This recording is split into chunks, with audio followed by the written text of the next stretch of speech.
Eating healthy is a challenge, isn't it? It can be so hard, especially if you have a busy family, but it doesn't have to be that way. According to our guest today, Sam Cutler.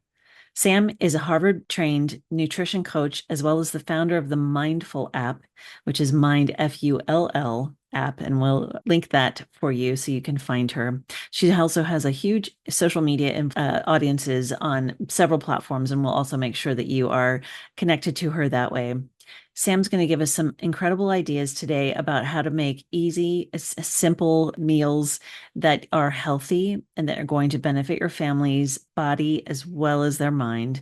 She helps to treat the whole body, not just your stomach, not just your belly, but our whole body. So help us welcome Sam Cutler.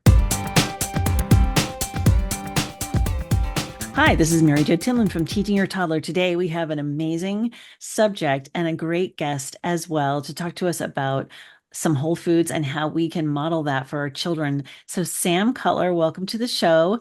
Tell us a little bit about yourself and also about Mindfull. Absolutely. Thanks, Mary Jo, for having me. I'm excited to be here today. For anyone that doesn't know me, I'm Sam Cutler, and I'm the founder and CEO of Mindfull. And Mindfull is a lifestyle medicine app designed to help busy women at all stages of their life, whether you're a mom, a CEO, or a student, no matter what you're going through, really simplify lifestyle medicine. And lifestyle medicine is basically what we think it is. It's really lifestyle habits used as a primary mode of care for our health before medical intervention. So everything from the way that we eat to the way that we sleep, our thoughts, our stress, all of that used as really our primary care of medicine. And there's so much study and information behind this around the scientific data of how this actually changes the trajectory of our lives. So that's a huge chunk of what we do. And I'm so excited to bring this to moms everywhere. Oh my gosh, that sounds so fantastic. So, tell us a little bit about like eating, about food. Let's talk about food. Yeah. Gosh, there's so many things to say where to start. I think for today's topic, I think that the way that we eat at home and what we are exposed to really formulates our experience with food and our understanding of food. I'll talk a little bit of my own personal experience. I actually grew up with really healthy parents, which I'm so fortunate for. Not always the case. I still grew up in the 90s during diet culture, being a primarily at the forefront of women's health, and unfortunately still is today. But I really did have parents that were really focused in health, and I think they got into it a lot later. And I remember as a kid being kind of sad that I didn't have Dunkaroos in my lunch, and thinking like, how come I don't have this? And why do I have all these, chopped veggies and healthy options? But I do think that we learn what we're exposed to, and over time that became my nature in a lot of ways. I had a lot of different chronic health conditions after leaving my home, which is interesting, after kind of going into this point in university, being out on my own, and then into the workforce, really into my 20s, combated with a lot of chronic health conditions because I didn't really know how to feed myself. So I love my parents, but they prepped a lot for me. So I think what's really important is involving our children in the process so that they feel like they're cooking, they're learning, they're not just walking away with a done for you kind of recipe, I guess. And it's funny because we talk about this a lot on Mindfull as well. Instead of giving you a cookie cutter, we really involve you in the process and challenge you in that as well.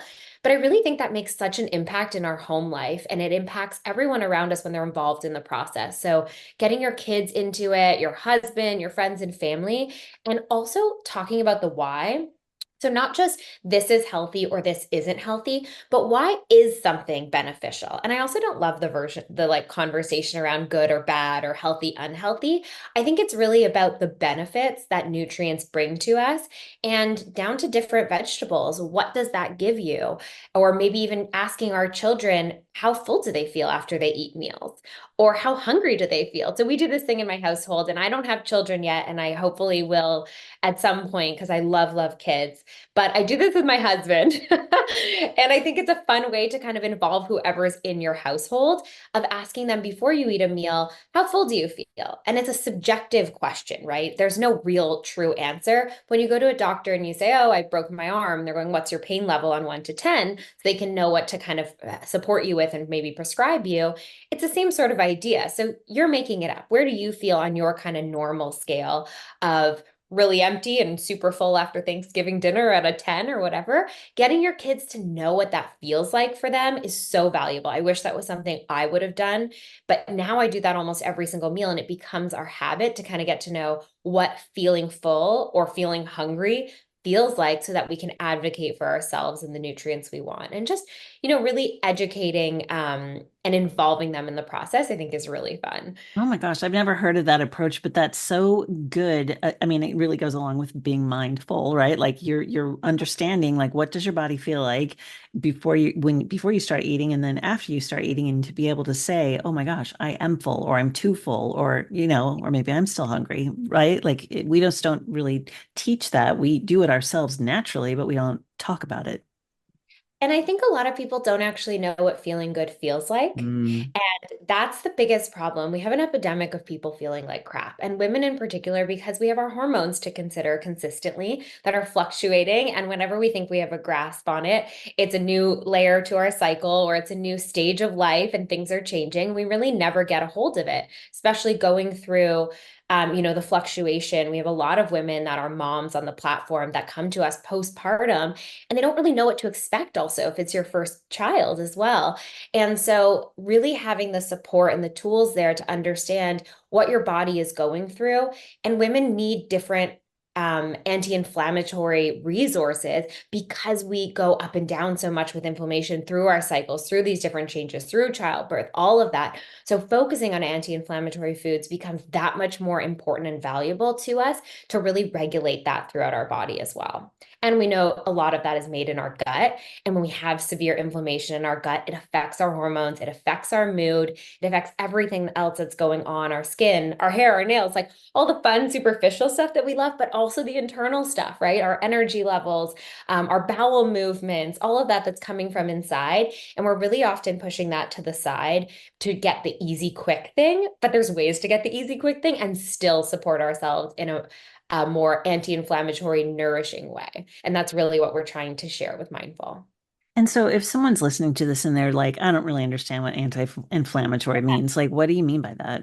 Yeah, absolutely. Let's break it down.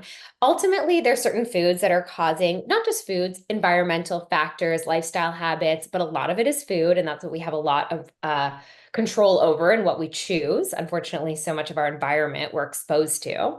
But a lot of those different things will create inflammation. Now, there's also different ingredients that lower inflammation. And so disease really forms in an inflammatory environment in our body. So the more inflammation we have, the more opportunity disease has to grow in our body.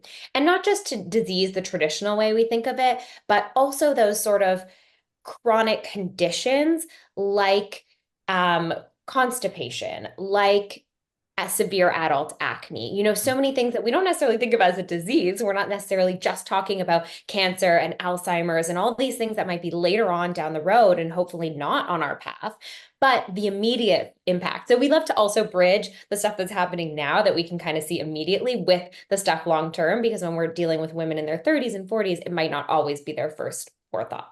So all of those choices that we make by lowering inflammation today really change what's going on in our bodies today, but also the future of our health. Um, and so when we're talking about anti-inflammatory foods, there's many that we can start to incorporate in our diet. My favorites like things like turmeric, adding in ginger and leafy greens are so great if we can lower the inflammation in our gut in general, which is going to be having fibrous greens, prebiotic, probiotic foods. I'm a big, big, huge fan of things like sauerkraut and kimchi in our diet. Anything that's fermented is so nourishing to our body. And I'm just going to, for anyone that doesn't know gut health as a whole, I'll give like a tiny little synopsis on it. But essentially, our gut is this whole ecosystem that's happening. And we have our microbiome that is a combination of both good and bad bacteria. I love to kind of just simplify this as basically like the good kind of fighting the bad, if we just make it as simple as possible.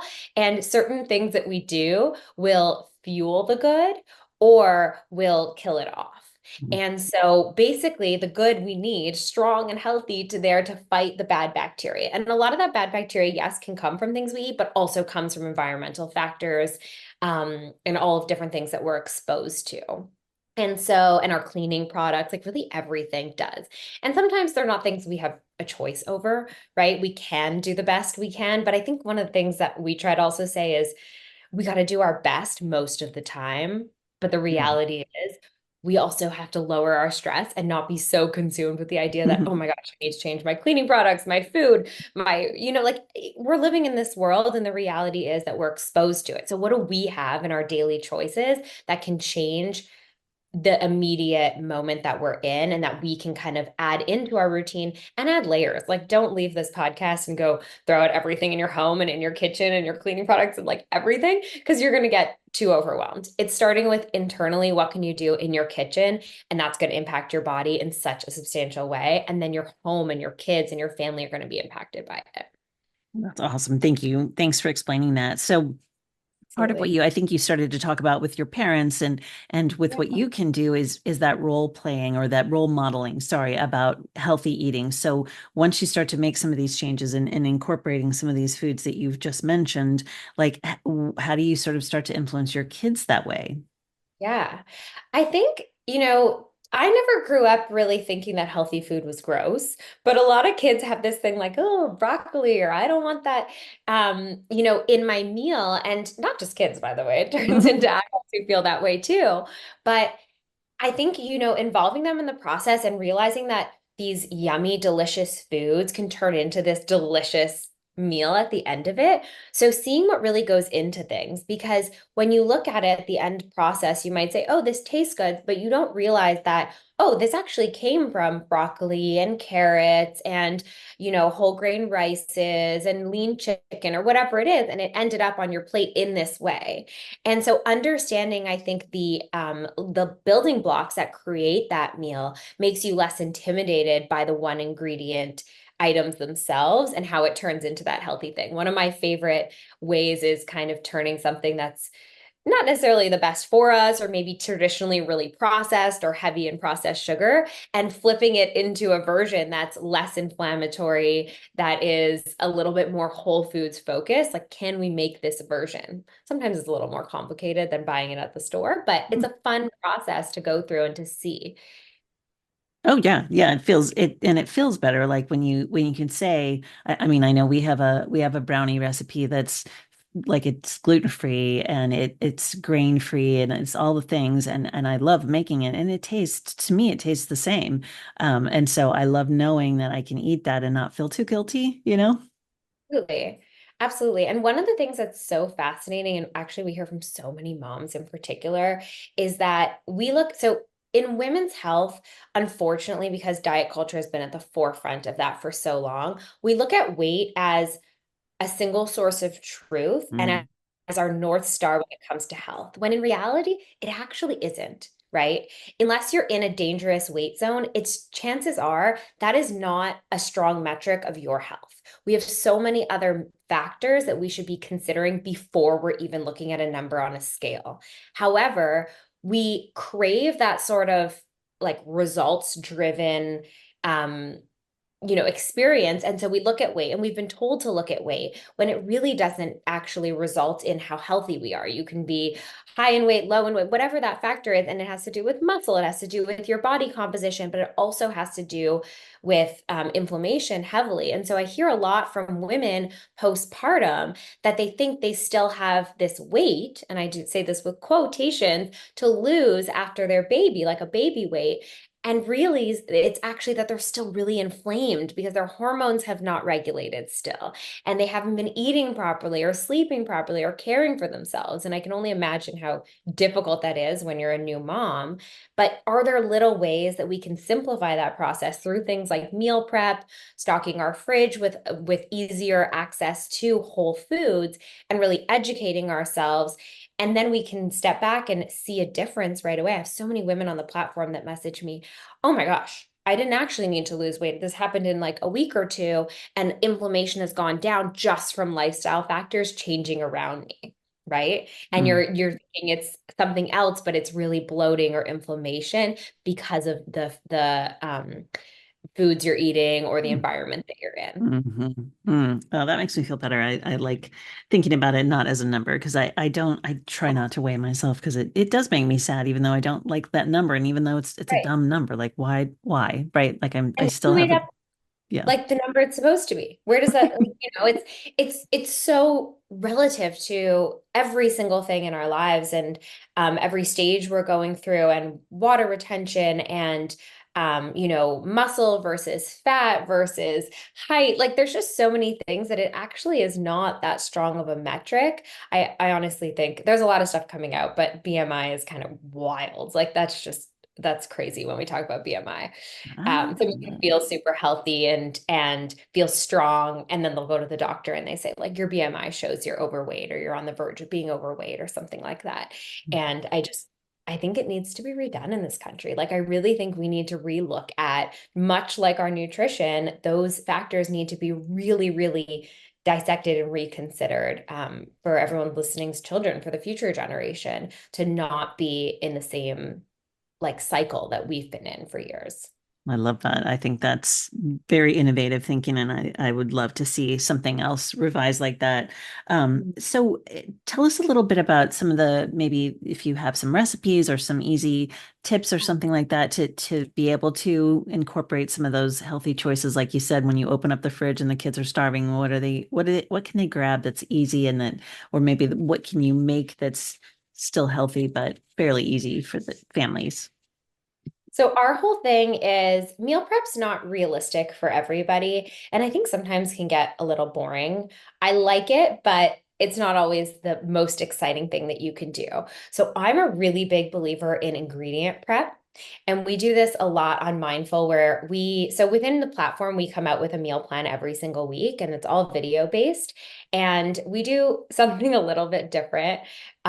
We actually don't give you any measurements. And so this is kind of controversial because people love to have a tablespoon of this or how many grams of chicken am I supposed to eat? And that's why we talk about things like how full are you, right? Can you lean into the way that you actually feel? And how does that translate into what nutrients you're missing? And I always say, okay, after your meal, if you're still hungry, what did your in ratio to your plate, what did your protein look like, right? What were the healthy fats looking like? These things that keep you fuller longer. Mm. And so within Mindful, we do things a little differently where we break it down into super simple. A lot of our recipes are like 5 to 10 ingredients. So simple, easy to make.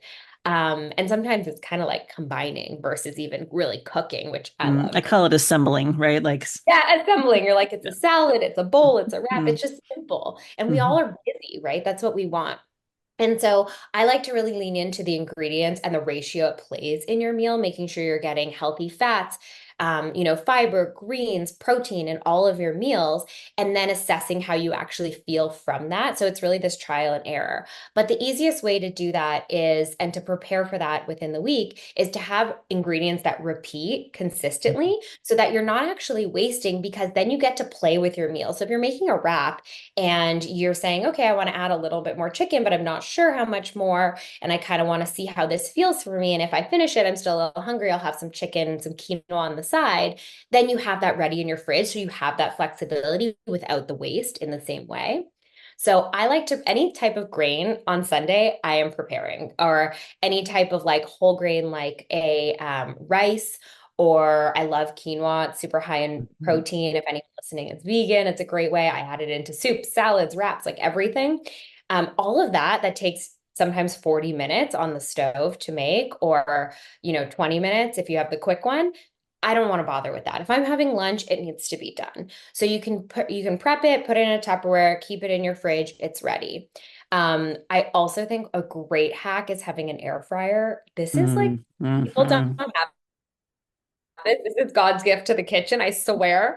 It makes everything so simple. You can toss in, your veggies, and they're done, and they're ready in like 10 minutes or so to kind of get everything ready. But pre-cutting that and having it done on Sunday is really, really great.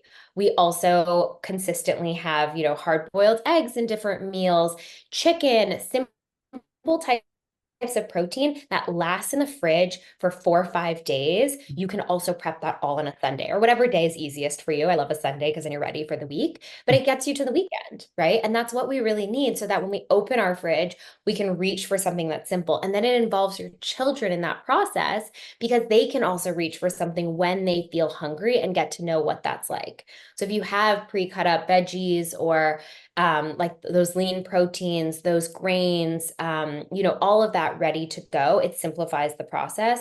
Honestly, no shame. If you need minute rice too and you're running low, like that's also just get things that are going to simplify stuff for you and making it easier so that you can food combine, assemble, as you said, Mary Jo, you got that. I think that just makes things a lot easier day to day. So we kind of repeat those throughout the meal plan. So if there's quinoa, you're going to see it 2, 3 times throughout the week so that you can play with your individual portions.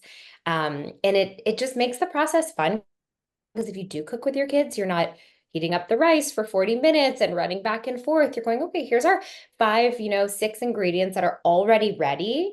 Let's assemble this together. Let's learn about how Mhm. this combines together and makes things really fun and easy. And then maybe you guys make, a dressing or a sauce or something, but it just makes it quick and simple. I love that. That's awesome. And then as my sort of cleanup, I just make a big soup. If like I have a bunch of Oh, stuff and I just throw it all in there and let it simmer for an hour and we have yeah. soup. Yeah.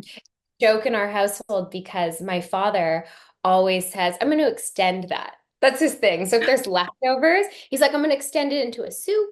And then, or it comes from the meal turned into a salad, and then he extends it into a soup. So my husband and I always laugh when we have leftovers. Extend. We don't I even call it like that. leftovers. We're like, what are we extending tonight? That's really smart. And Yeah. it's such a good way to also continue to use, like, I hate throwing food away. It makes me so angry to buy food and then throw it away. So I love that idea of extending. Yeah. And it just really makes everything easier to know that it's going to be there. And when you're repeating ingredients consistently throughout the week, you can always come back to what you feel like you want more of, right? If you're feeling hungry after, there's no reason you shouldn't be eating more.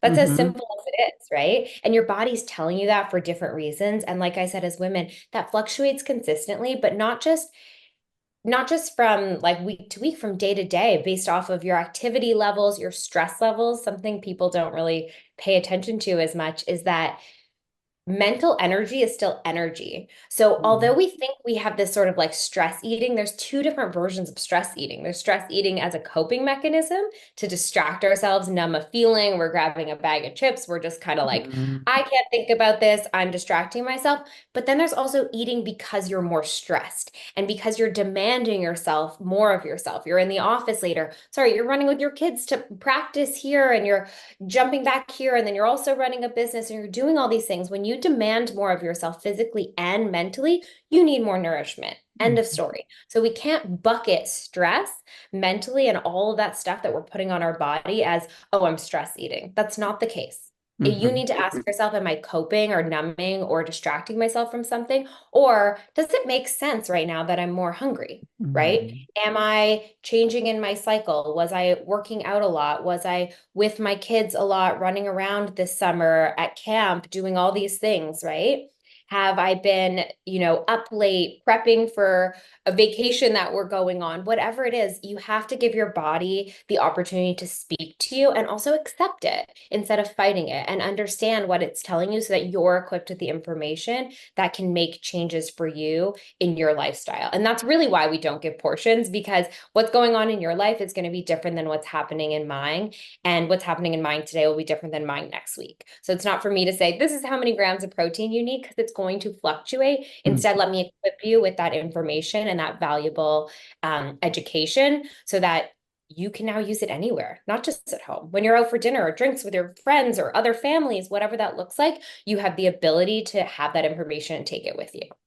That's great. I love it. It just makes it so much more turnkey, like what you were saying, and then if you need more, you just add more. And if you've got all these sort of components, then you just if the family still needs more food, you just add to it. It makes it so much more flexible. I love that approach. It seems so much more practical than just like what you were saying, like I have to have a palm-sized piece of meat or whatever it is, right? Right. It's so outdated in my opinion. And everyone's needs will change consistently. And there are certain signs that our body tells us for specific things. And the more you lean into that and you get really clear on what your body's telling you, you'll start craving certain foods that are associated with what they're very forward in. For example, you're craving healthy fats and you're wanting an avocado or something like this. Or for me, it's like if I'm craving more protein, I always go to salmon because I love it. But my body connects it with what I'm craving. And I'm like, I really want salmon. I just need a giant piece of salmon. And you don't really know why, but we have to trust that it's for those reasons, right? Mhm. It's connecting that with, it's the same reason we smell something and then we're like remembering a moment from years Mhm. ago and we're able to make that connection. It's our body being smarter than us, Mhm. honestly. It really is. Mhm.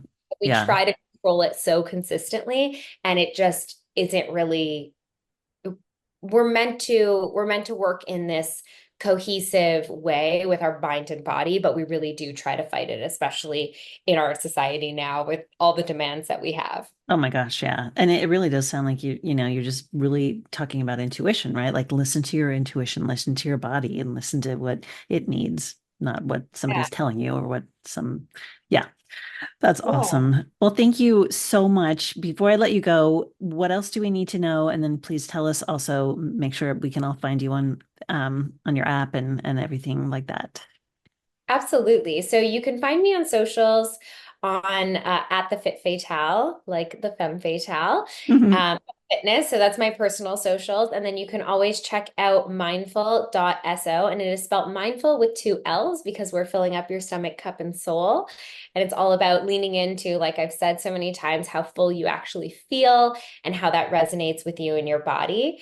And our socials are mindful.so on all platforms as well. So you can check it out. I'd love to give your listeners a promo code or Oh yeah. something and we can add in. What would work? Maybe toddler 50 or Yeah, something? that sounds Okay, good. awesome.